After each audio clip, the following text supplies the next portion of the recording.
ഈ മന്ത്രിമാരും രാഷ്ട്രീയക്കാരും ഞാൻ അവരുമൊക്കെ ആയിട്ട് സംസാരിക്കാറുണ്ട്. അവർക്കും ലോക വിവരമുണ്ട്, അവർ അത്യാവശ്യം ലോകമൊക്കെ കണ്ടിട്ടുണ്ട്. നമ്മളറിയുന്നതൊന്നും അല്ല, അല്ലാതെ അവർ യാത്രയൊക്കെ ചെയ്യുന്നുണ്ട്. അവരുടെ പോക്കറ്റിൽ നിന്ന് കാശെടുത്ത് അവർ യാത്ര ചെയ്യുന്നവരാണ്. ചെയ്യുന്നു. ഇപ്പോൾ പ്രതിപക്ഷത്തിരിക്കുന്ന ആളുകളും യാത്ര ചെയ്യുന്നുണ്ട്. ഇനി കാശ് എടുത്തില്ലെങ്കിലും അവർക്ക് ഓരോ പരിപാടിക്ക് ക്ഷണിച്ച് കൊണ്ടുപോകുന്ന ആളുകളൊക്കെ ഉണ്ട്. അവരൊക്കെ യാത്ര ചെയ്യുന്നവർ, ഈ സിവിൽ സർവീസ് ഉദ്യോഗസ്ഥരൊക്കെ യാത്ര ചെയ്യുന്നവർ, എക്സ്പോഷർ ഉള്ളവർ, അവരൊക്കെ ആയിട്ട് ഞാൻ ഇൻട്രാക്ട് ചെയ്യാറുണ്ട്.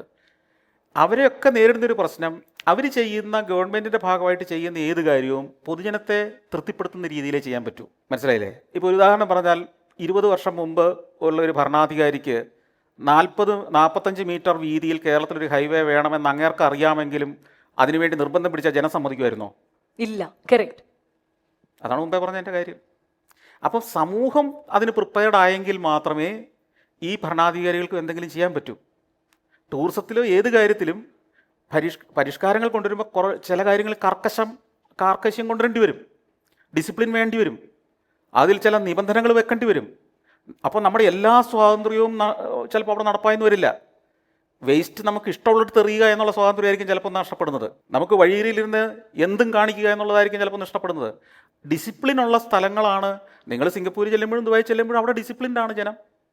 റോഡിൽ ഡിസിപ്ലിൻഡാണ്, പൊതുസ്ഥലത്ത് ഡിസിപ്ലിൻഡാണ്, അവിടെ കർക്കശമായ ഭരണ സംവിധാനമാണ്.